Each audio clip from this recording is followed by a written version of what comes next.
My name is Chris Clarke. I'm Senior Curator at the Glucksman in University College Cork, and I'm very pleased to welcome you to today's panel discussion on digital art in Ireland. Digital Art in Ireland is a collection of essays published by Anthem Press, which examines how new media technologies are shaping the island's contemporary artistic practices. As one of the first dedicated culture-specific treatments of Irish digital art, it fills a major gap in the national media archaeology of Ireland, engaging with a range of topics, including electronic literature, video games, and the data city. And on the occasion of its launch, Sample Studios, in partnership with University College Cork Department of Digital Humanities, is very pleased to welcome a panel discussion with invited contributors Elle Putnam, Kieran Nolan, and Conor Mcgarricle. James O'Sullivan, who edited Digital Art in Ireland, also wanted me to pass on his sincerest thanks to each of the contributors to Digital Art in Ireland for their wonderful chapters, and to Anthem Press for publishing the book. He also says it's available now in hardback, which is expensive, as academic texts tend to be, but while waiting for the paperback, you can either get a copy from the Poole Library in UCC, or you can pop James an email and you find his details online. Very generous of him to pass those on. And he'll be happy to send you any materials you might be looking for. So to get things rolling here, as mentioned, there's 3 presentations today by Conor Mcgarricle, Kieran Nolan, and Elle Putnam. Each presenter will speak for about 15 minutes on their practice and on their essay. And then we will have a follow-up period following all the presentations with a chance to ask some questions and engage in a discussion. And you'll be able to do that through the Q&A function or the chat function on your Zoom page. So without further ado, I'm going to welcome Conor Mcgarricle to lead off this session. Conor is an artist and researcher working primarily with digital media. His practice is characterized by urban interventions mediated through digital technologies and data-driven explorations of networked social practices. He's a lecturer in Fine Art and New Media at the TU Dublin School of Creative Arts and a research fellow at the Graduate School of Creative Arts and Media. He has exhibited extensively internationally, including the Venice Biennale, the Fundación Miro Mallorca, the Saint Etienne Biennial, Site Santa Fe, and the Science Gallery in Dublin. So I'm very pleased to welcome you, Conor, and happy to hand over for your presentation. Okay, thanks so much, Chris. Can everyone hear me okay? Let's just start off. Well, first of all, I just want to thank everyone, Sample Studios, Evie and Michael, thank particularly James for putting this book together. It's a really important book, particularly because digital arts has been traditionally the kind of the Cinderella, I guess, of the Irish art scene. And I'm going to share my screen now for my notes. So, let's see, does this work? Okay, so what I want to do, and it's great as well to be on this panel with such an amazing collection of artists and speakers. So my talk is going to be in 2 parts. The first is going to be about the ideas behind the chapter, and the second on an individual work that's discussed in it. So what I do is I start with this question about big data and the city. So what I wanted to ask was, what is it that makes them of particular relevance at this moment? And then there was a secondary question of where digital art practice, which has traditionally been this critical voice on social impacts of technology, and where does that fit in the picture?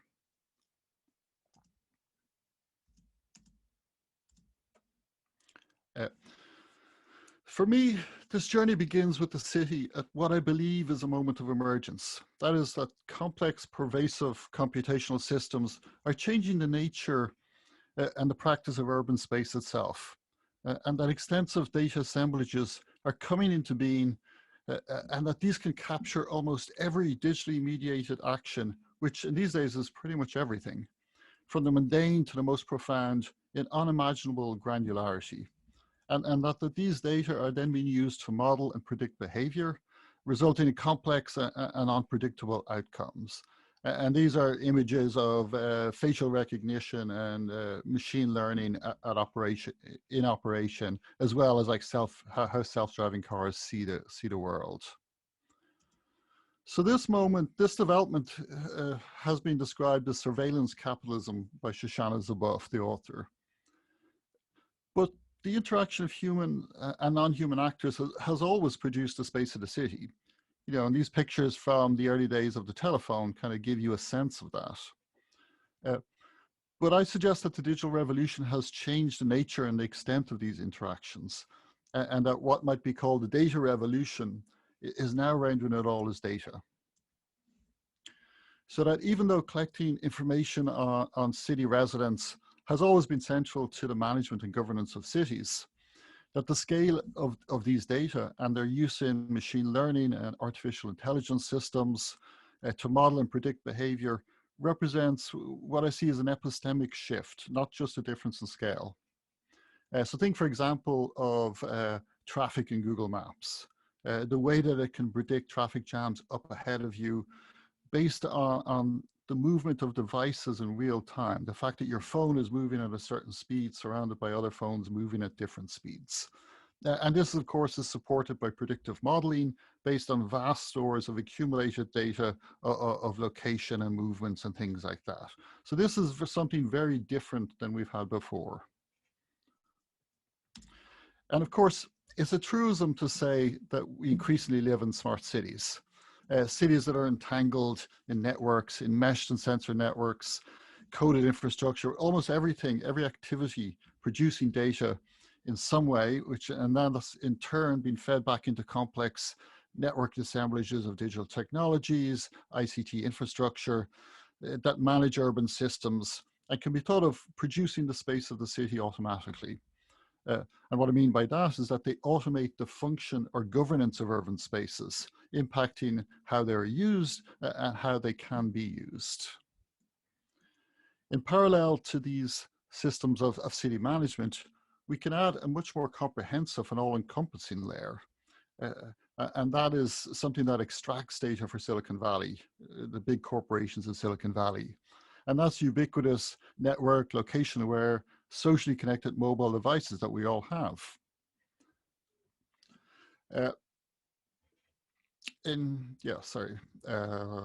Recent research in Trinity's Connect Center actually has shown that Apple Android phones transfer data home every 4.5 minutes, even when they're not being in use. So social networks can also be thought of acting as social sensors. That is, that they provide this kind of fast-moving, thick description of the city as a lived space and how we use it, what we do in the space. And this can be analyzed for sentiment using algorithmic techniques, even to the level of emotion detection, using facial recognition, and based on a very dubious science. And these are all added to individualized data available from all sorts of different sources to build these rich personal profiles of each and every one of us. I think the recent Google Sidewalk Slab, and this was a proposal for the development of a neighborhood in Quayside in Toronto in Canada, is particularly relevant because it was the first really concrete example of a proposal that envisaged building a city neighborhood as a site for data extraction at scale. And then recent patents from Google indicate the scale of the data collection envisaged. So this is one that monitors children's behavior based on ambient sounds in the house. And there's even one that claims to detect that if children are brushing their teeth correctly for the correct duration and all that. So this is data at a very, very granular level. And this has led to a growing concern that the opacity of these coded infrastructures, their black box nature, leads to a lack of civic oversight. There's an inability to understand, to critique and refine their assumptions. And this results in algorithmic discrimination. And these are just a small selection of some of the scholarship that's being done about this at the moment. So we're left in this position that we realize that we need new methods of calling attention to the expression of algorithmic processes that can make these consequences evident. And what I'm suggesting in this chapter is that digital art is one such method. So for the second part of this talk, I want to talk about a particular work And it's discussed in the chapter, and it's a work called 24-Hour Social. It's a work of mine from 2014 to 2016. It kind of developed over time. So I just want to talk about this. And this project occupied what I see as the quasi-public space of a social media platform called Vine. Vine no longer exists, but it was a platform for creation and sharing of 6-second loop videos. It's very much a precursor of TikTok, which you probably know. What was interesting for me was that Vine was a mobile-only platform. So it existed between, and these are some, okay, that picture's look weird, but some of the images of Vine in its early days are kind of on the thing. And actually something missing from that slide, so apologies for that. So it exists between the materiality of actions enacted for video, the actual performing for video, and then the personalized and intimate space of the smartphone. So this was a kind of a first generation surveillance capitalist platform. It was explicitly built to collect data on its users. And it generated, oh, sorry, there we go. And it generated kind of attention from, I guess, the attention of the users to the video itself, but also is collecting data on the users itself. So the work itself was, I see it as a data project. So what it did was it built this kind of what I see as a type of imminent critique of the video sharing platform using its own data. So the actual form of the project itself is it's a generative, multi-channel generative video installation. That is that video images and data extracted from the platform are algorithmically generated in real time from a much larger database with the exact form and the content of the work variable with every iteration, controlled by the algorithm. It's a durational work. And I'm going to just play a video here. I'm going to try and mute the sound so I can talk over it. And this is kind of an overview of the project itself. So it's a durational work. So it has a full running time of 24 hours. Over the time, it shows a Vine video for every second of the day. It shows 86,400 in total. And each video has been shown at the exact time of its original creation, synced by an algorithm. It shows both the Vine videos and then a continually kind of wall of updated metadata. That's data about each video and the context of its creation and the related network activity. So in a social media platform like Vine, metadata is hidden from view, but it is in effect the fuel that drives the algorithms that govern the platform. And in a very real way, it's the purpose, it's the point of the platform in the first place. So this work is an algorithmic repurposing of the appropriated content. What it does is, in fact, it recontextualizes the Vine videos through coded processes to present this portrait of social media as a kind of always-on, relentless torrent of data, a kind of a social media fueled version of Vertov's Man with a movie camera, perhaps, capturing the unfolding day across the internet with the editorial hand algorithmically replaced. So this view is simultaneously a making visible of the corporate algorithmic processes that track and monitor and capture everyday life, and a critical intervention by means of this so-called artistic algorithm that generates the work in real time to reframe social media as this kind of data-driven, ready-made work of art. And the videos in this were obtained without Vine's permission. So I didn't actually go and ask them permission. I got them kind of through a slightly back door. So this algorithmic process separates the video performances from their original context, from the flow of Vine conversations, the responses, the hashtags, all the perceived ephemerality that goes with that.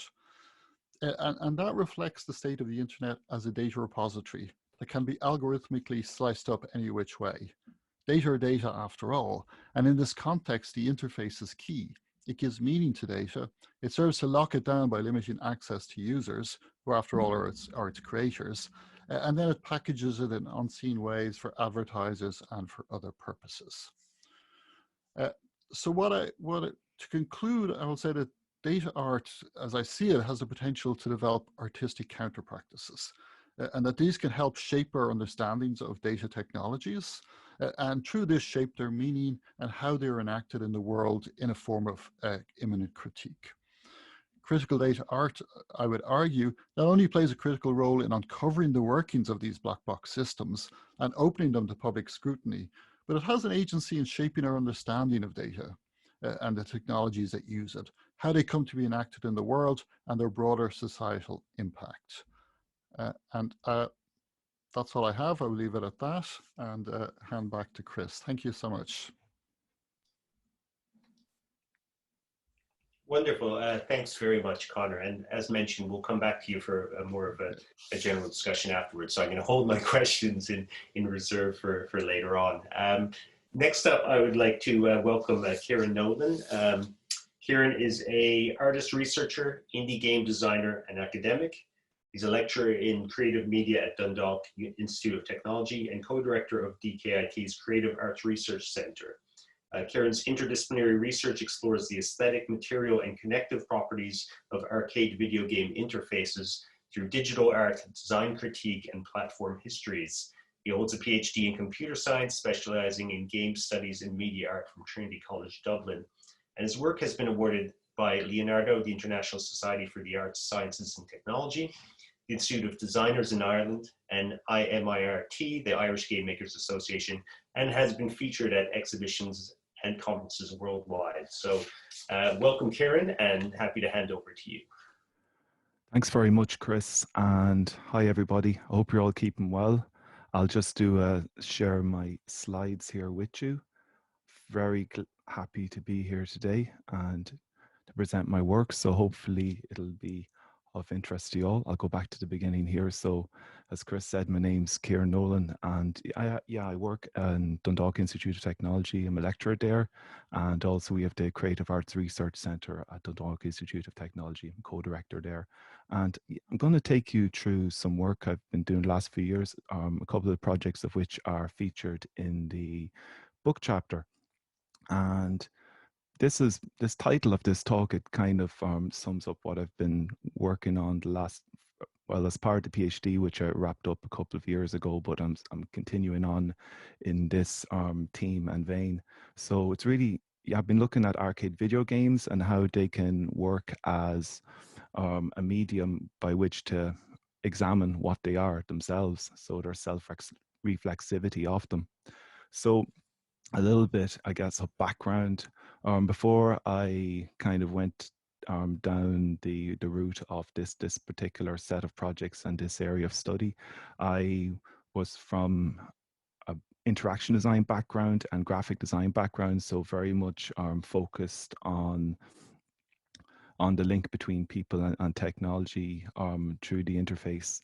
And for my PhD study, I wanted to go in a little bit more left of field and, look at the interface, but not necessarily as under like, the kind of way of user experience and trying to make sure that's always a seamless link, but more interrogating that link and looking at the tension between the real world and the digital world through different types of interfaces, and also the interface as defined by user context. So if we look at what's on screen here, you can see this is the arcade interface from a few different angles. On the left, you have the type of mediums that were used to create arcade graphics, and during the late 1980s, early 1990s. So at this time, there were no the type of tool sets that they were using, they were built from scratch by the companies themselves. They were programming with machine code, and every arcade hardware platform was a bespoke sort of a computing assemblage that was made for that task, for that game or that series of games. So for me, with this set of projects, part of it was like find out what is the materiality of an arcade game, what is it, what is the stuff that's made of, what's that like to work with, and what is the arcade, how does it move from platform to platform and as a genre across different media, not just computational media. So you can see there the Chase HQ, that's in that on the top you would see the original arcade version, but below is the ZX Spectrum version. So that was made totally, you know, in a manual process where the creators just studied it by eye and recreated it, you know, using their own tool set for a completely different system. No access to code, no type of access to the source assets. So they had to give their own artistic impression of it, and the type of manual interface and the type of screen that it was been experienced through, that changed also. So it's no longer this sit down arcade machine. It's been played through a rubber keyed ZX Spectrum.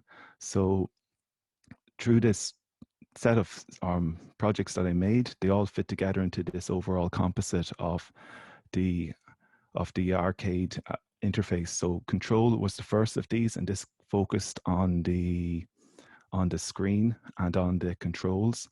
The Arcade Operator was the second project, and that was more about what's going on inside the machine. So Conor talked about the black box of these systems that are used to surveil us. I was looking at the black box of what goes on inside an arcade game that's designed for play-only use, but also is accessed at different levels, at design level, at technician level, by people with different levels of access.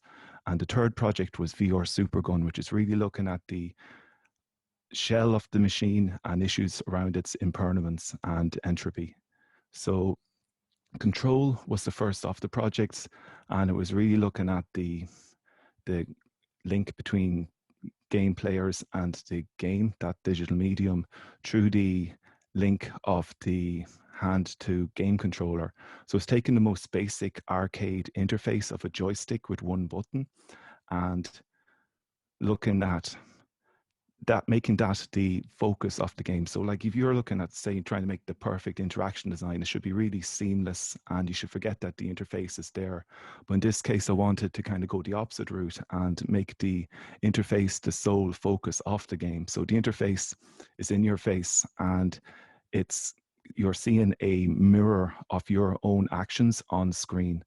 And the hand on screen, it's this downsampled representation of yourself, of your own hand, which, you know, is very complex and has you know, a level of manual dexterity that, you know, you see robotics trying to recreate the human hand. It's a very complicated task.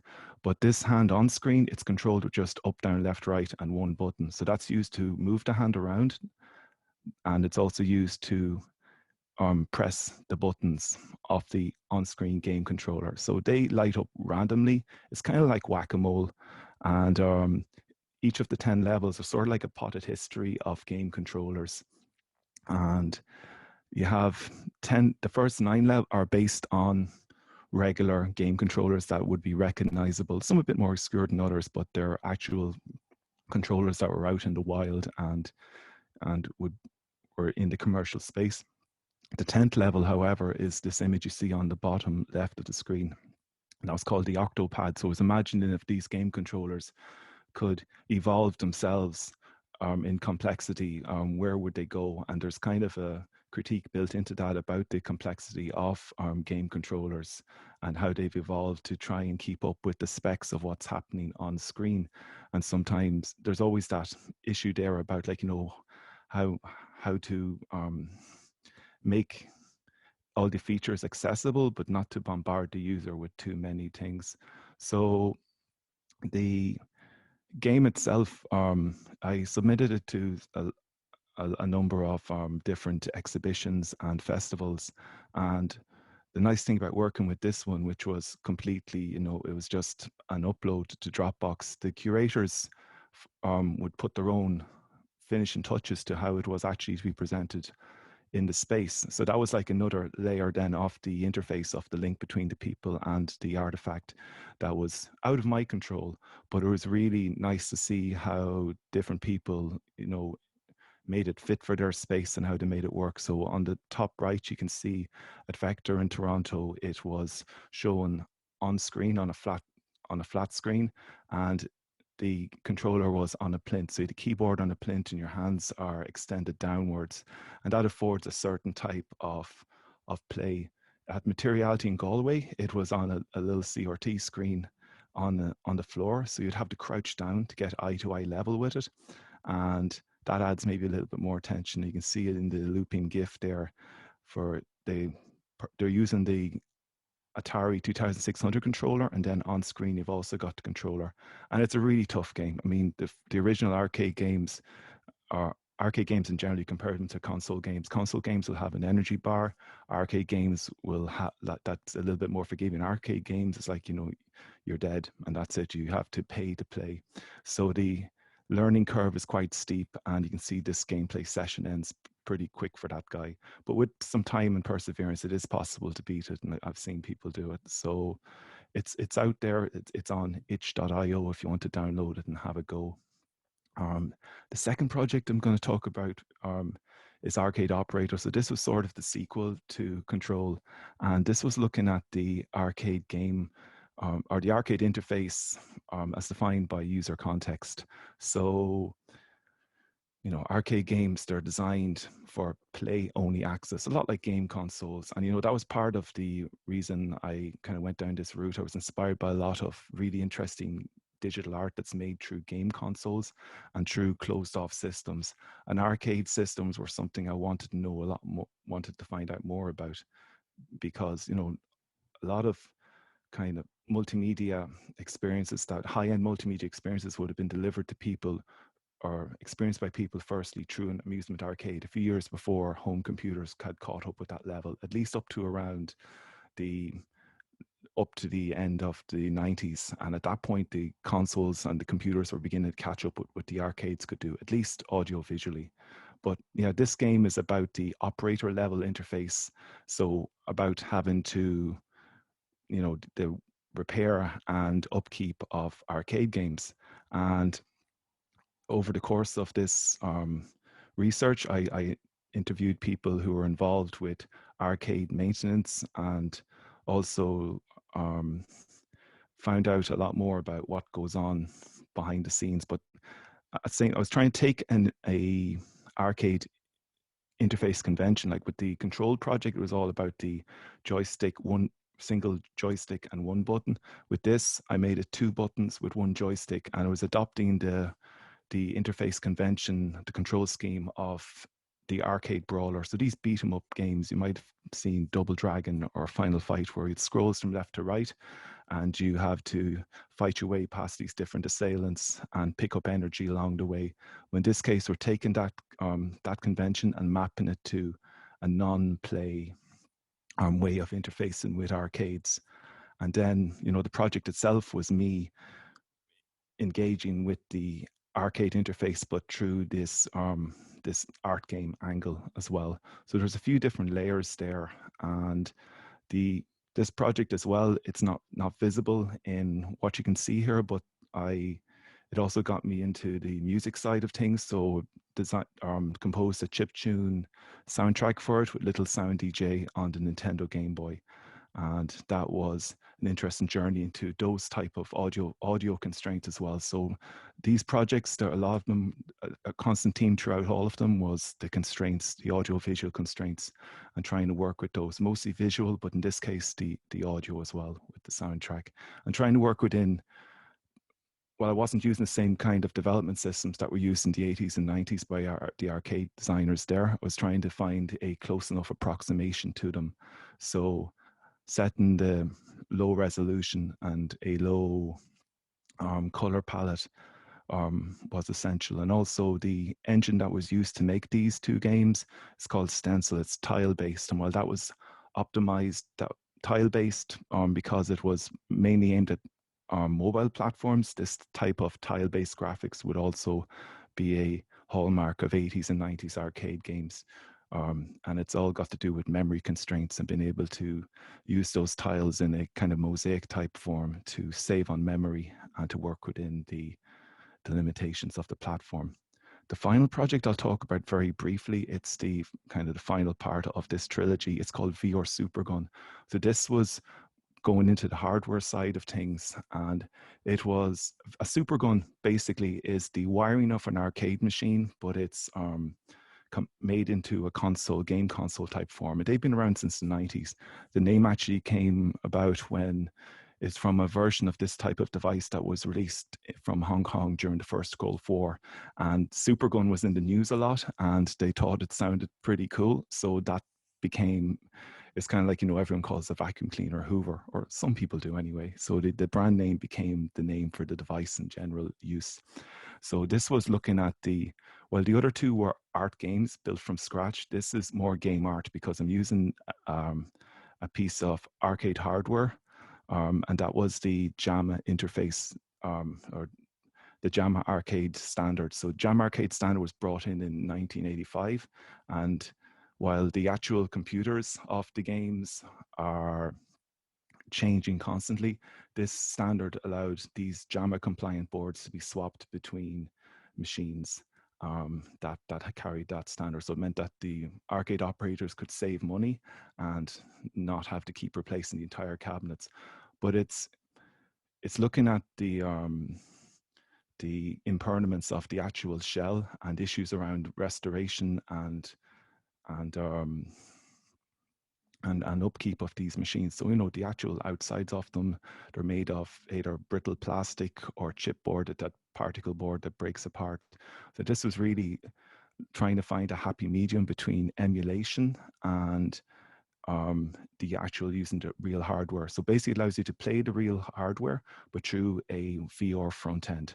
And the VR part is done in WebVR. So WebVR is quite low resolution, and that kind of fit into the theme. I did it in a 90s graphics style, partly to keep it low resolution to fit within what can be done in WebVR, and also to match my own 3D level. But that project is still in active development, and yeah, I have more documentation I can share with that if you like. But I think I'm getting near the end of my time limit, so I'll just say thanks very much to everyone. And yeah, if you want to find out more about the work, you can always ask me in the Q&A. You can also check out online as well. So thanks very much for your time, and enjoy the rest of the talk session. Thank you. Thanks very much, Kieran. I'm also pleased to see from the chat there a bit of a shout out to the ZX Spectrum. So there an old school call out there, all right. For our final presentation there, before we open it up to discussion, I'm very pleased to welcome Elle Putnam. Elle is lecturer in digital media at National University Ireland, Galway. She's an artist, philosopher, writer working predominantly in performance art and digital technologies. And her work focuses on borders and entanglements of gesture, particularly the interplay of the corporeal with the machinic.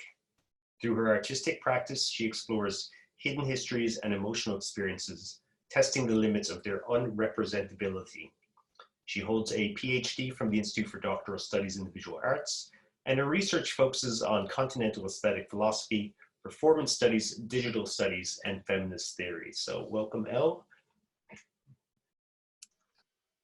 Hi, thank you.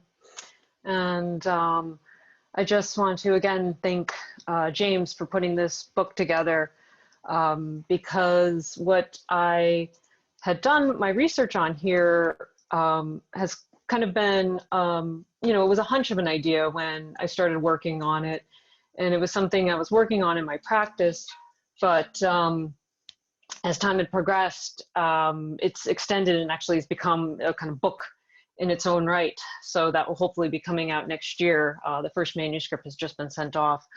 So I'm going to talk a little bit about my contributions to the chapter, and specifically focusing on the aesthetics of interruptions, which was one of the key ideas to come out of this chapter. So I'm just gonna, okay. So this idea of an aesthetics of interruption, I began, you know, exploring it in my artistic work when I was pregnant with my first child in 2014. And I felt at this time to be, you know, both on display, but also how my subjectivity was being eroded to make room for my new status as a mother. And as a US citizen, I had just moved to Ireland in 2013. And so it was also, you know, drawing a lot of these aspects of becoming a mother in a different cultural context. It brought a lot of this to the fore, and realizing that there is a very particular cultural and political history around motherhood here. and really experiencing that firsthand. During this time, I was also interested in how Lisa Barrister describes the maternal subject as a subject of interruption. Quote, both she who is subjected to relentless interruption and she whom interruption enunciates, a subject that is who emerges from the experiences of interruption itself. And so here, it's not considering these interruptions to be aberrations as breaking this flow of experience, but how they become a kind of grounding for the subject. And as an artist working with digital technologies and a general interest in digital media, I came to realize that this quality of interruption I experienced in my kind of early years of motherhood was parallel to the digital interruptions experiencing. And so trying to see how, you know, these two could be brought together. And through this process, I noticed that there were other Irish artists who were also working along these lines. So here is Irish artist Aideen Berry, whose work I discussed in the chapter. She creates these stop motion animations. And in this particular piece, Not to Be Known, you can see that she fuses her body with the materials of the home, rendering this kind of phenomenology of the impossible. What's striking about this work is there are quite visible gaps between the images. It gives it that kind of stop motion quality. But what is interesting me and when I think about this aspect of interruption is that there's always a reference to something that exceeds the limits of representation. So it's always this, you know, the gap, the glitch and the lag, which I'm also going to discuss, kind of points to the limits of digital technologies as a kind of quantifying technology to capture experience, but also thinking about the limits of idealizations of motherhood and how there is much of lived experience that kind of seeps over these limits. And seeing this, you know, Aideen's work, not just in the content of her work, but also in the stylistic quality of the gap. So in this particular video, what she does is she's performing these kind of common domestic household labors of, you know, cleaning the home and preparing the family meal, but it becomes this destructive frenzy. And the house itself is a mess, and then going through and cooking this meal, it's just like, it's a monstrous scene. And, you know, it becomes this way of thinking the pristine household that's prized in this idealized version of domesticity. And what she's doing this, though, is she's controlling it all on her smartphone. So, you know, these kinds of references, they present what Rosemary Betterton refers to as an alternative visual geology of motherhood and how it's possible to trouble these idealizations of the maternal. And so, you know, so that's one of the works, and I consider it particularly in relation to the gap with Aideen's work, but also looking at the work of artist Laura O'Connor, who's done a number of works using live streaming performance works. And here's a piece that she presented in 2017, incorporating green screen and live streaming. And here, thinking about the aesthetics of interruption in terms of the lag. So as you can see in this piece, she applies green paint over her body. And as she's performing this piece in the live space, it's being streamed on YouTube while simultaneously being projected onto the wall. But there's a gap between, you know, the actual presentation of the action and when it's present. And so there is this kind of implication of difference in time that's experienced, again, pointing to the limits of representation. So the work here was created in response to the Citizens Assembly in 2017 that had suggested to repeal the Eighth Amendment, and it led to Irish politicians saying how it made him uncomfortable to think of abortion being put on demand. And so it becomes thinking about how women's bodies are being placed under erasure through this idealization of Mother Ireland, and here erasing her body as it's overlaid with a video of the Irish Sea, which is the body of water that many women had to travel to attain legal abortions in England. And so what's interesting about this work, and what I think about in the chapter and in my own practice, is how artists can inhabit digital technologies and expose and play with the apparatus, pointing to these qualities of the gap, the lag, and in my own work with the glitch, and thinking of this as a kind of immanence with technology.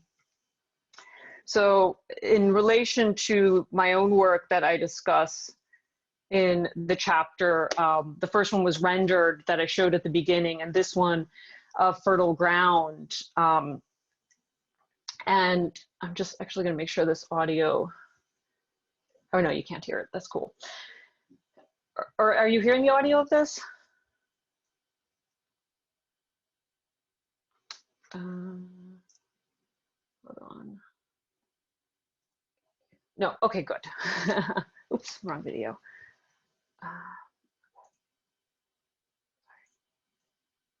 Sorry, having a little tech difficulty here. Okay. Sorry, apologies. Okay, I've got that playing again. So in this piece, it's using lights that are connected to a motion sensor. And I try to stay as still as possible, but my gestures being externalized through the movement with the light here. And so again, thinking about how, you know, my body itself being made invisible, but the actions having further present implications. And then later in this piece, a video is played where I had glitched some images using pixel sorting algorithms. Again, you know, pointing to the pixels that comprise images, but also to the limits of these images to represent motherhood and the challenges of attaining these ideals. And so, you know, thinking about how, you know, Barry, O'Connor, and myself engage in this aesthetics of interruption when we think about the formal qualities of the work, but also the aesthetics emerging from the mother as a subject of interruption. And these gaps, lags, and glitches, you know, it alludes to the absence and presence, so interrupting this kind of seamless flow of digital media. And just to end, so I'd been working on this, and again, I continued researching it, and it's kind of turned into a book that will be coming out next year. But during this time, you know, COVID-19 happens, and it kind of takes some of these concepts relating the maternal, the domestic, caretaking duties, and digital technologies, and it's really brought some, you know, concepts that it really concentrated them and brought them to the fore, especially because many people like myself have been working from home with small children around, and this collapse of the domestic, the workplace, the education place. And so I just want to end with this short video that I made. I don't think the audio is going to work, but just continuing to explore this idea in my practice. So, oops.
Thank you.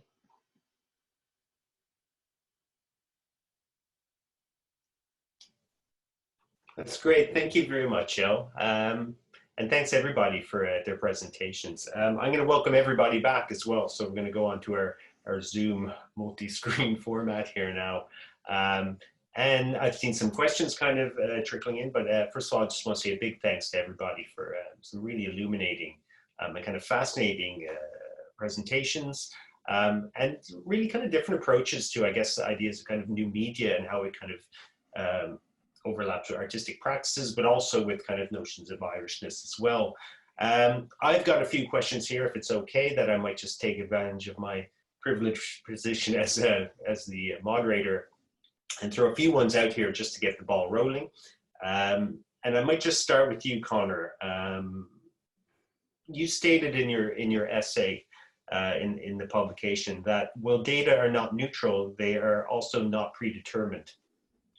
Clearly, you see art and activism as ways of contesting the ubiquity of big tech, but for the casual user, like me, are there means to achieve this without a background in programming? And I'm kind of thinking here of something I saw Richard Stallman give a talk about 10 years ago in the UK, and he was really damning about companies like Apple coming in and giving free computers to schools and stuff as this kind of philanthropic gesture, but obviously to kind of condition people into using these programs that can't be, or this hardware that can't be hacked into.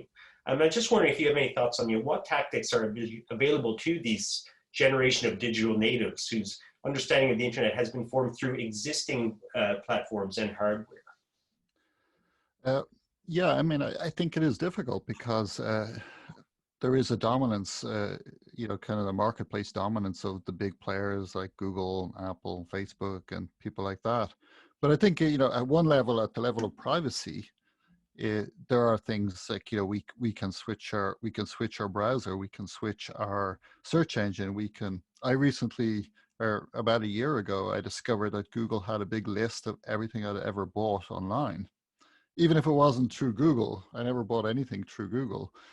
So I switched my email away from Google. I bought a privacy focus, quite reasonably priced, but I paid money for my email, and now I still have a Google email, but I hardly ever use it. So we can do things like that. We can block. We can have a privacy focused browser, something like Brave or Firefox.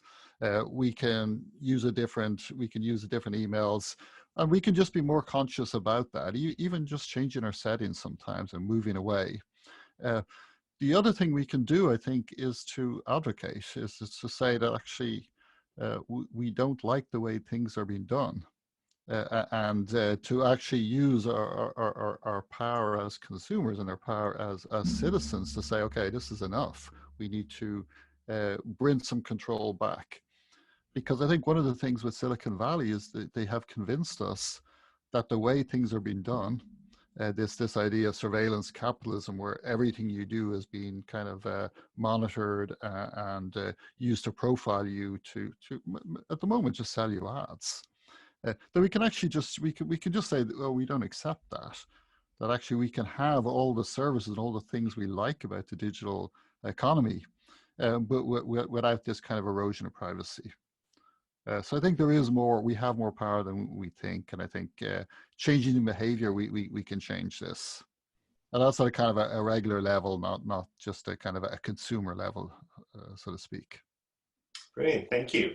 Elle, I was really intrigued by your discussion in your text and your presentation on this notion of the interruption as something that's applicable to motherhood and also to this, to the digital sphere.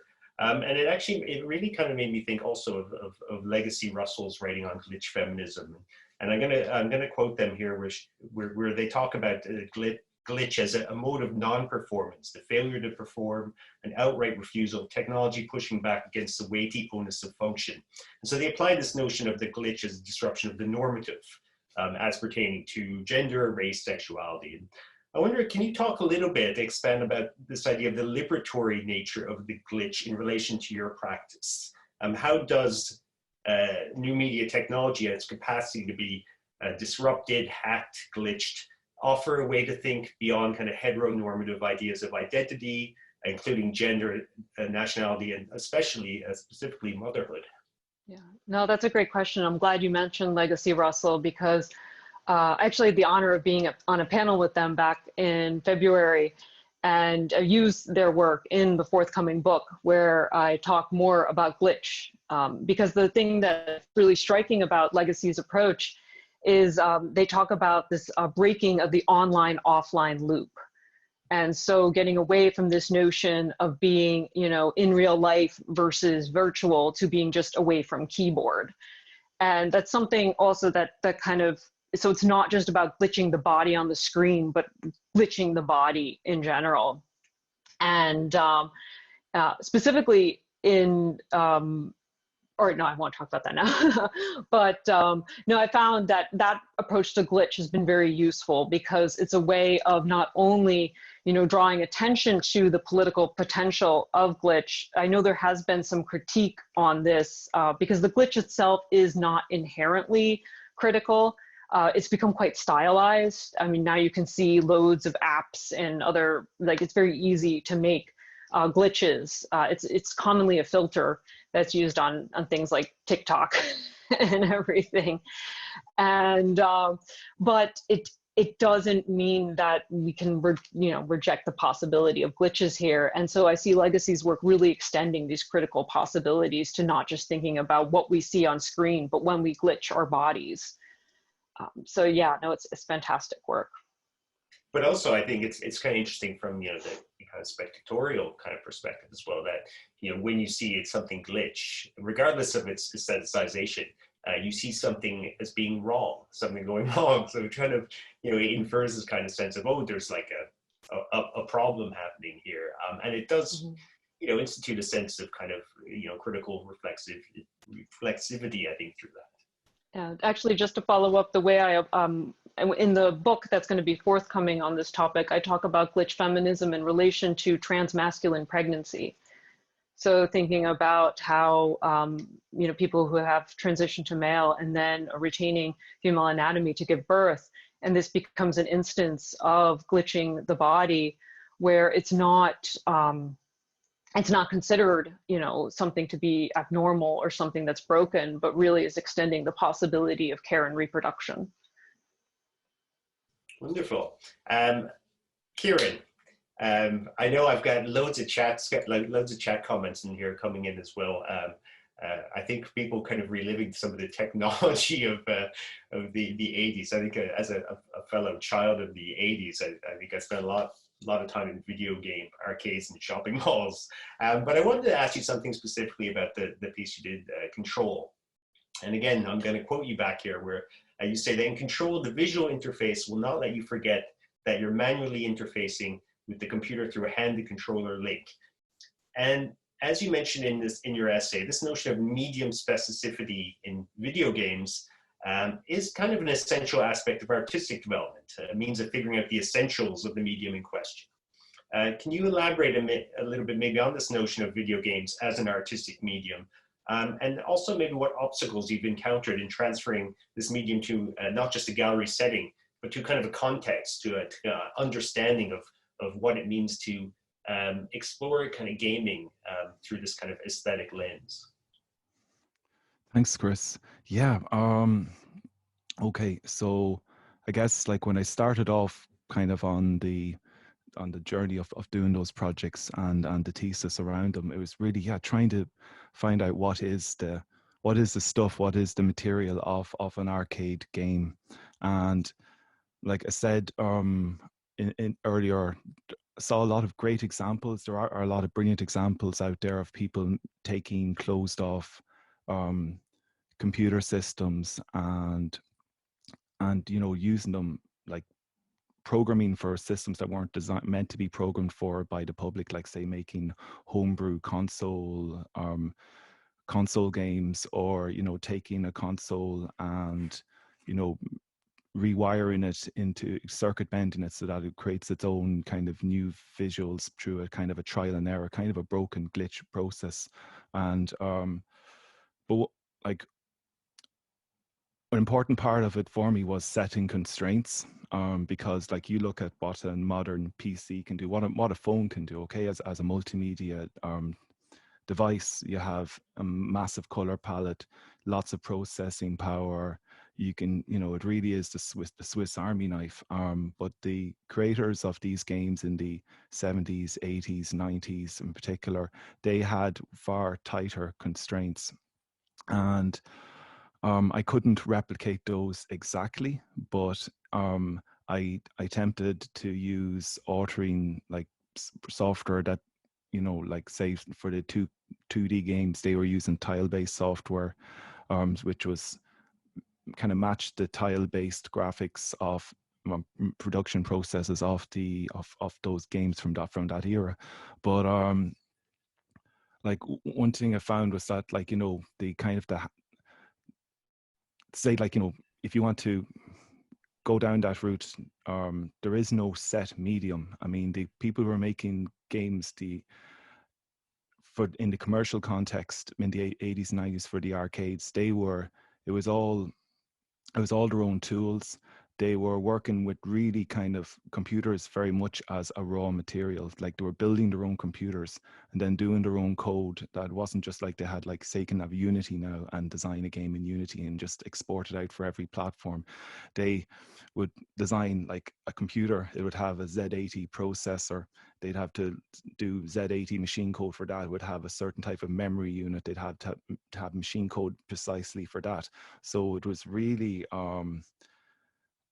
they had this kind of hacker mentality for this medium that was, to the end user, it looked like something that was very polished, and it was mass produced and everything, but it was the story behind it. It's a lot more rough around the edges and a lot of improvisation. And if you like looking at the kind of the studios that they're working in, one, the first slide I had, like, that was, you could see this graphics workstation and there was a joystick. So they were making their own controllers for making games, for designing the graphics for arcade games out of repurposed arcade machines. So like there was a game, Quicks, that didn't sell very well.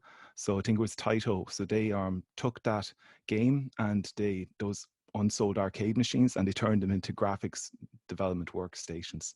So I might have gone a little bit tangent there, but as far as the challenges of doing it myself, I mean, like, each of those projects, there was loads and loads of speed bumps along the way. But the thing was, I just, like, say, there was, especially I think with the second project, for some reason, the arcade operator one, it was done in a package that wasn't really designed for doing that type genre of games. And I just hit a lot of speed bumps with it. And it got there eventually, but yeah, I mean, it was all a lesson in constraints, and I guess it's good for the soul, you know, to adapt to work around these things. And it's a challenge, and the challenge was part of it as well. So, well, I think you have actually responded quite well. It actually kind of brings me a little bit back around to what I had originally said, asked Conor about this idea of, like, you know, the idea of kind of programming and kind of hacking as being so integral to new media art. And we even think of the transition from kind of, you know, net art and those kind of practitioners to post-internet art, where, you know, usually, you know, people are often kind of using platforms, they're not getting into the code. So it's kind of fascinating to kind of see that is a stage, I think, that any artistic medium needs to go through, that kind of process of kind of, you know, getting in there and figuring out exactly what it can do. And to kind of retain a little bit of that as well, to kind of, you know, to leave a little bit of political agency, I guess, in the way you work. I am going to throw out a few questions from our audiences here as well, because, you know, I could obviously monopolize this myself. And I'm going to start with a question for Conor here from Eleanor, who says, thanks for your presentation. You mentioned how Irish user data is being sent back to Silicon Valley. And certainly I noticed that through social media and memes, American culture and language is seeping into Irish culture and language. I was wondering, would you be able to talk a little bit more about this Americanizing in Ireland, and could it be considered an aspect of American imperialism? Thanks. Well, I think there's probably two parts to that, because the first is the one on the data, and there is a whole idea of, you know, data colonialism has been quite well theorized, but that's an interesting one, because of there was an agreement originally called Safe Harbor that allowed for European data to be moved to American servers. And then that fell after a challenge by an Austrian student called Max Schrems, who was actually who was studying in Dublin, and he sued the Data Protection Commissioner, and they brought it to European Court, and that fell. So then they changed that to I think it was there was a privacy shield arrangement, and he further challenged that, and last year that also fell. So there's a very kind of murky area of whether European data has to be stored in European data centers or whether it can be transferred to America.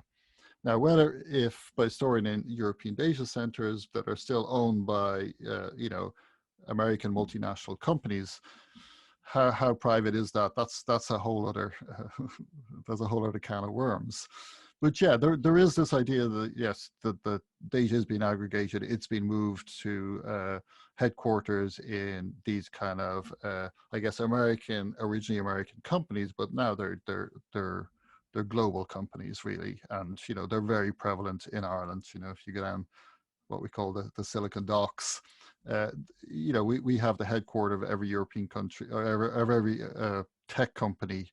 We have the European headquarters in Dublin, more or less, and it's kind of a big area. The whole idea of American culture and whether we have become too Americanized, I'm not sure that's really a question about digital or the internet even, because that's always been here.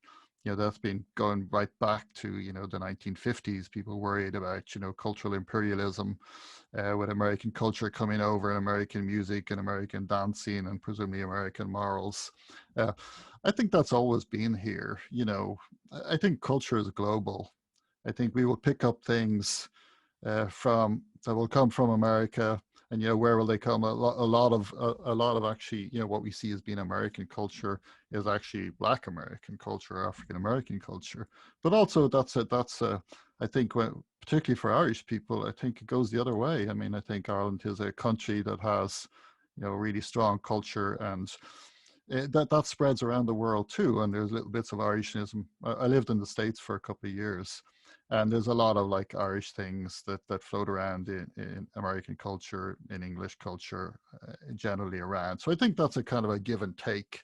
It's not something I particularly worry about. The data is another one though. It was something I was kind of curious about. I think when I was first talking to James about the publication, and to kind of say, well, digital art in Ireland.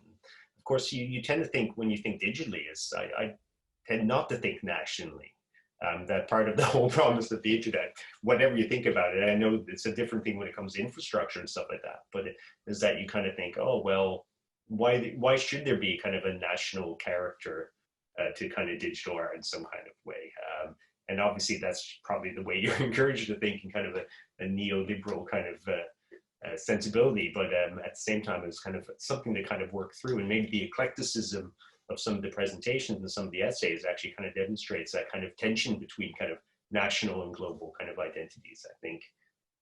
I have a question here for Kieran or all, and actually I think, with any of these questions, please feel free to kind of jump in. I'm kind of happy to kind of have a more open conversation here.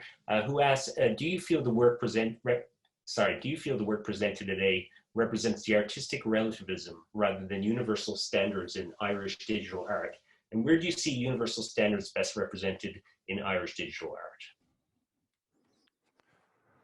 I'm not sure my work is like, everybody's got their own different thing that they're doing. I'd say mine isn't really, I'm not too sure if it's like you could say it's Irish in particular, it's a piece, it's not really geographic or region specific. It's more about, it's more time specific really, because it was focused on a particular, few decades of like a medium, the arcade medium, and then, interrogating it and seeing what I could do with those constraints. Also, like you mentioned a moment ago, why confine things to Ireland. I mean, one of the things the last few years, and it's great, like, through the internet, you can, like, okay, we're doing this Zoom talk now, we're all in different parts of the country, but been able to participate in in events worldwide, like ones I haven't actually physically been at, but could just, you know, email or send my work through an online drive, and it's shown over there. And, you know, I'm kind of watching, living vicariously through social media, looking for, you know, checking it out and gauging people's reactions to it. So I think, like, not sure if I'm answering exactly as wanted, but it's really, I'd say Irish digital art. Yeah, like, you know, like my work, I can't say it's particularly Irish. It's, like I said, it's more of a worldwide kind of digital culture thing, or a specific area of that from a specific time. And yeah, we have the ability to reach out over abroad, over the sea as well. So I mean, why not use that? I have a question here, which is more of a general question, but actually I might direct this to you, Elle. I'm aware that, of course, three of you are all artists with very different practices. But so, you know, all of you obviously are free to kind of jump in here, but this is Eleanor asking, you know, we're first of all saying, I often think that artists are quite slow to pick up on new technologies in their work, and work that does use new technology, like VR, for example, often seems to be lauded for the novelty of the technology over the effectiveness of the work's message. Now, certainly, then she says, how do you think this can be overcome? And I just think about this in relation to your practice there, Elle, because obviously technology is part of it, and you're exploring the kind of, you know, the essentials of that technology. But of course, message is kind of predominant in that as well. And I wonder if you can talk a little bit about that kind of, that tension of kind of, you know, working with something which maybe its immediate impact tends to be, well, this is kind of, you know, quite high tech, or this is quite kind of cutting edge, while still kind of being able to kind of communicate or retain kind of an underlying message. I guess I'd first start by saying that I don't think it's that artists are slow to use tech. In fact, a lot of artists are involved in the innovations of technology. Thinking of artists involved at MIT and Xerox, with Bell Labs and EAT, also at the Banff Center in Canada. There's a lot of times artists' work enable us to think about these technologies as they develop and use them in ways that lead to innovation. So I think what I see more often is art galleries context for presentation of work. You know, and it's because it may be there's certain technical specificities. It could be the ubiquity of digital technologies within our lives, and then how to consider that as an artwork. But I think it's a more complex scenario there. And I guess, you know, the challenges I face is getting work exhibited. So it's not been so much the production of it, but you know, finding ways to present and exhibit it. And I guess, Conor, you might be able to jump in here. I know, because we've had lots of conversations about this over the years. Yeah, absolutely. I think as well, but I think things are changing. I think this. I had an interesting experience a few years back when we had a kind of a prominent Irish artist coming to do a talk, and it was great. We were setting it up, and then there was an ad going to go into eFlux about it. I think we were doing it with Trinity College, and they obviously had deep pockets to buy an ad in eFlux. And in the description, someone wrote that this artist, and I won't mention their name, was a digital artist. And everything was going smoothly up to that point, and he said, no, don't put in digital artist, just say artist. And even at that point, even at that quite, you know, kind of an international, you know, high achieving international artist, they didn't necessarily want the term digital to be attached to them. But I think at the moment when we look at kind of a new generation of, like, and I'm talking about international artists that you might see at, you know, the Venice Biennale or something like that. Practically everyone is working some way with digital tools, because that's the kind of culture we're in. You know, digital is so ingrained in our everyday lives that we can't really say it's separated in the way that, you know, we don't talk about, you know, going into cyberspace when we, you know, do something on the internet anymore like we used to. So I think, you know, the naming it digital art is somehow separate, is saying that it's separate somehow to, you know, regular art or non-digital art or even proper art. So I think those things are falling away, and I think there's a whole new generation of artists who don't, you know, get hung up on the descriptors, and I think that's very useful, because I think, you know, what is digital, what is not digital anymore. I think it's kind of it's very much blending. I mean, this maybe goes back to something Elle was saying there as well, and about this idea of this kind of I can't remember the author who spoke about it, but the kind of collapse, or the kind of not having that differentiation between, you know, in real life and or AFK away from keyboard, and the online thing. But I always wonder, because, you know, I used to, I spent several years working at Corner House in Manchester, which was very much at the time with Fact in Liverpool was, you know, it was a new media digital art gallery.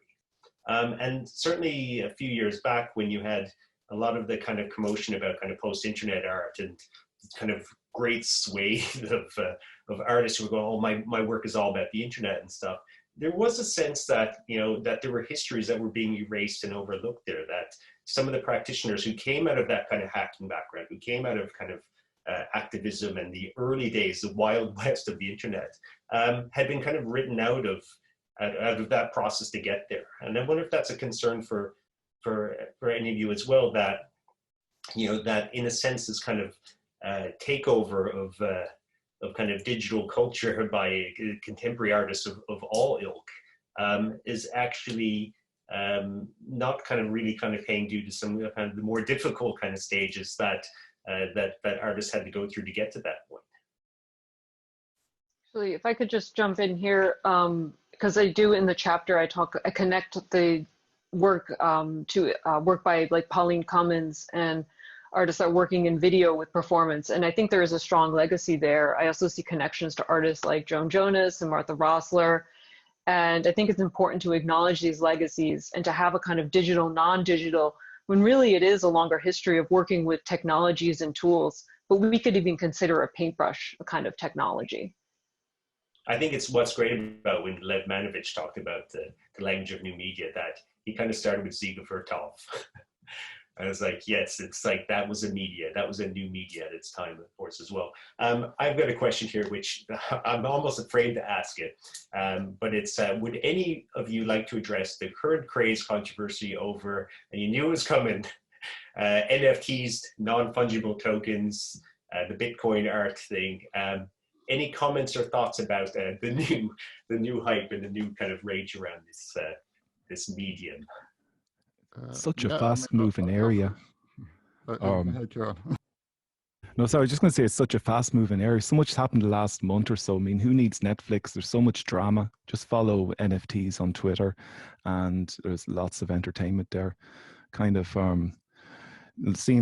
looking there yesterday, and you know, there seems to be a lot of kind of trolling of NFTs, sort of the NFT scene by I guess like there's two sides. It's like, you know, okay, you've made an NFT, you're burning down the planet, you're the worst human being, and then there's the and you've got people who've made life-changing amounts of capital, whether that's a good or bad thing, that's another issue. I mean, even you read about people, there's a whole lot of very interesting stories going on there. And then you have the ethical NFT.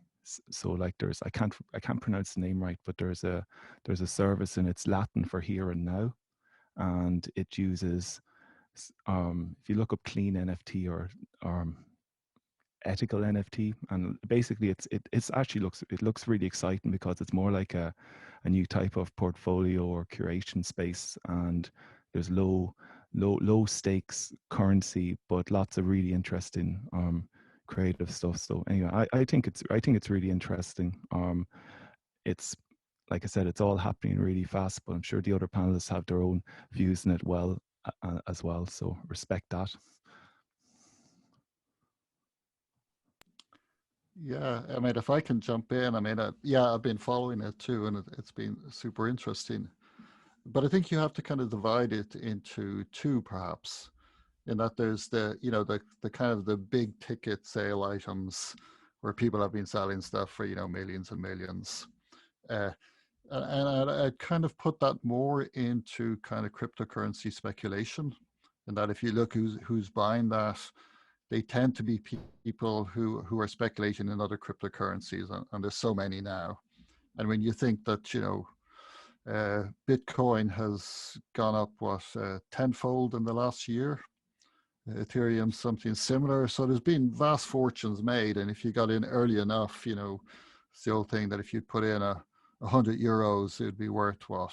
Is it $1 million now? 2 million, 5 million? Depends when you put it in. It could be even more. So there was a lot of money made on speculation in cryptocurrencies and crypto coins and all this kind of stuff. And I think to a certain extent, NFTs or nifties, as they call them, are something similar to that. Like a lot of the big money is people hoping that the market's going to rise, and they're speculating. It's not as much about art, but about just a kind of an alternative asset, a financial asset. But that's also in the art world. There's reports, there's people speculating in, buying art and selling art as an asset, as a financial asset, buying shares in it, buying investment funds, all that kind of thing. So it's always been part of the art world. But I think, as Kieran says, there is a whole other side to it, and I think that's quite interesting, is that there is a way, and whether it works out, I'm not sure, but there is a way to see that artists can get paid for their work in a way that kind of maybe jumps through the whole kind of gallery system and the gatekeepers, and that has a more kind of direct connection to the audience. And there's a way of kind of authenticating through a system of kind of decentralized authentication, that you can say this work is yours, it was bought, and you can buy and sell without having to go through commercial galleries and the whole kind of art world. But I think it is very much the proof of work, which is the main ones that go through Ethereum. They are burning the planet. They're each transaction is the same electricity consumption as something like 2.5 days of an American house, which is a lot. Whereas the other one, but there is an alternative system, and I think if we can switch to that, there may be something that actually adds sustainability and a kind of a source of earning money to artists, which I think is really important too. So it's important not to throw out everything just because there's a certain amount of I guess finger pointing at this, which I think is the carbon footprint of these is completely unsustainable. But we're seeing a lot of these artists then saying, but what about the art world? What about the carbon footprint of exhibitions, of curators flying around the world 300 days a year? What about the carbon footprint of shipping stuff? So there's a whole lot of whataboutism going on. But I think there's something there, and whether it comes out, I think it could be something very sustainable for artists, that artists can actually get paid in a way outside of the kind of the gallery, or the kind of the gallery art dealers auction house system. I think that'll be really positive, particularly for kind of younger artists and maybe lesser known artists. No, I can't. I think Conor and Kieran did a great job articulating a lot of the key points and ideas. I do think it's kind of too early to see where this lands us. I share the same hopes as Conor for the possibility of finding other ways to share, distribute, and present digital work, which, right now, like the main option, if you could put it online, goes to social media platforms, and the money then goes to these platforms. So it'll be interesting to see the implications. I did find out today that the Leave Britney Alone video from had sold for $45,000 for an NFT. So we're also seeing aspects of digital culture. I know one of the early cam girls, Anna Voog, is selling her own stills with NFTs. So I think there's another implication here of digital culture, which has a lot of appropriation involved to it. And I think that's an area that's going to be, again, it goes back to the longer aspect of working in art and appropriation, but this is added another twist to the story. I think I've got time for probably one last or two last questions. We'll see how it goes. Because there's another one kind of directed to everybody from Samir, who asks, have the panelists got any advice for art practitioners working in non-digital art and wanting to make a transition to digital art? How can one start seeing one's own work differently? I kind of like that last question there. How to kind of move into this sphere if you're somebody who's maybe coming at from a very different a different background.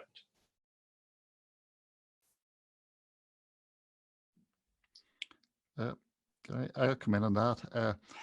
I think, yeah, what a great question, because I think rather than thinking of the two of them as kind of opposed to each other, I think, and this is one thing that's interesting with the NFT is the way people have kind of moved all sorts of different art practices and made it into this kind of token thing.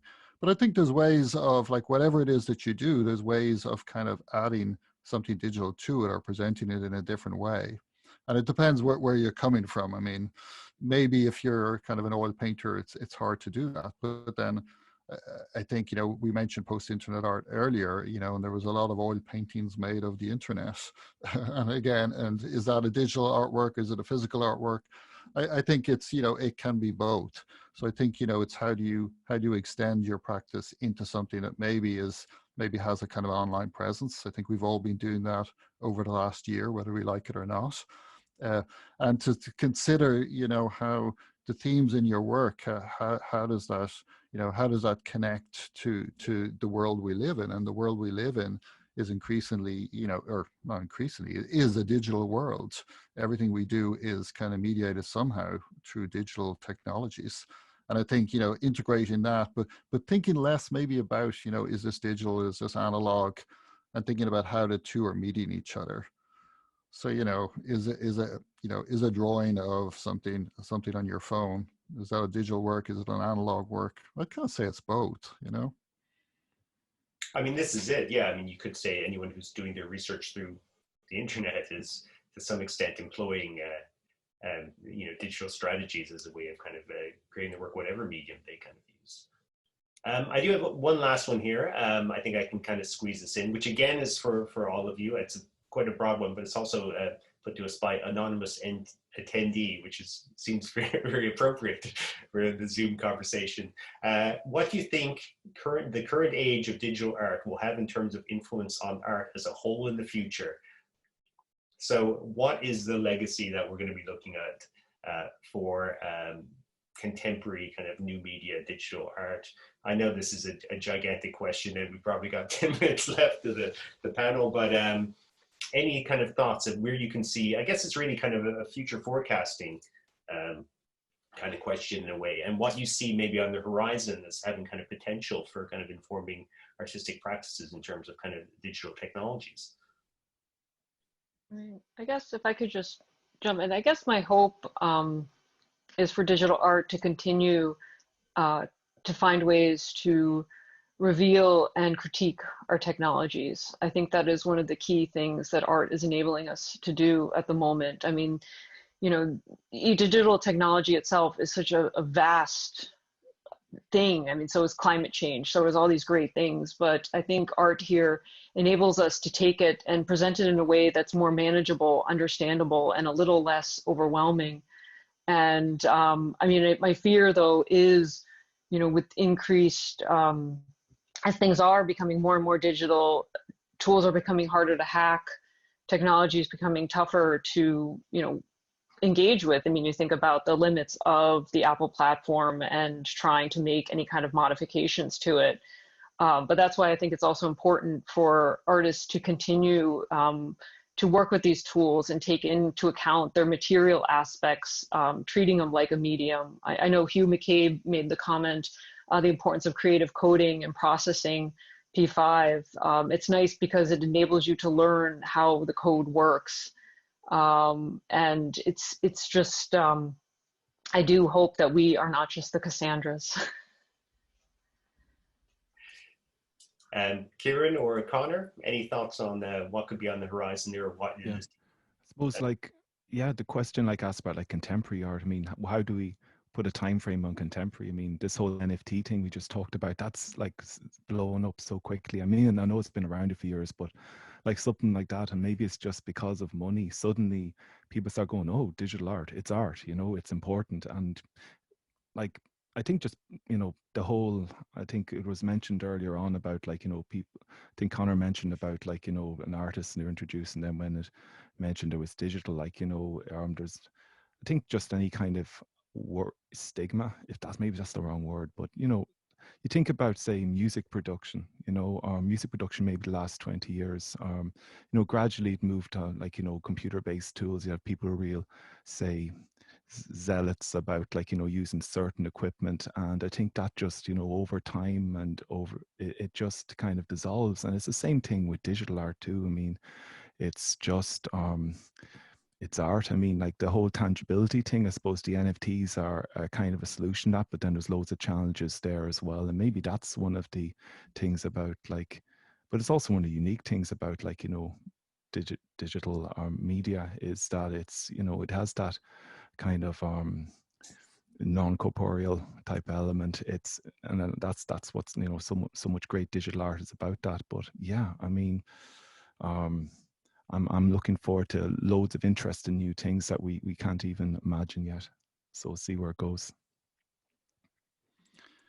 Yeah, I mean, there's not a lot I can add to that really, but I think there is one thing though to say that you know, in term, digital art has kind of the continuum between, you know, what is contemporary art, what is contemporary digital art, I think is quite small now. I mean, I think it's been integrated into a huge range of art practices, you know, some of them material, some of them less material or immaterial even. But we also have to think going back, you know, someone like Robert Rauschenberg spent, you know, a good portion of his time in the 1960s and 1970s working with art and technology and the experiments with art and technology. It's kind of been written out of his history to a certain extent when you see, you know, and we know him as a sculptor, we know him as a printmaker, painter, but he spent an awful lot at the, you know, at the kind of height of his fame and the height of his, I guess, influence. He spent a lot of time working with technology, working with scientists, working with technologists, engineers, because he saw it as technology as kind of the defining thing of his age. And I think the digital is probably the defining characteristic of our age. So I think, you know, again, not to kind of put the kibosh on digital art in Ireland, I think, you know, can we say that all art is now somehow digital, and that those kind of the intertwining of, you know, kind of the traditions of contemporary, of fine art, contemporary art, and, you know, the traditions of digital art, and as they've come together in the last kind of, I guess, the last decade, there's really interesting things happening. I think that will continue to happen too. I think that's a really wonderful note to end on. I just want to say a big thanks to all you guys, to Elle, to Kieran, to Conor, for your contributions and fantastic discussion and presentations, and for your fantastic contributions to the publication as well. And a big thanks, of course, to James O'Sullivan for putting together this book. And of course, to Sample Studios and UCC's Department of Digital Arts and Humanities for the invitation to come here today. So thank you very much. Yeah.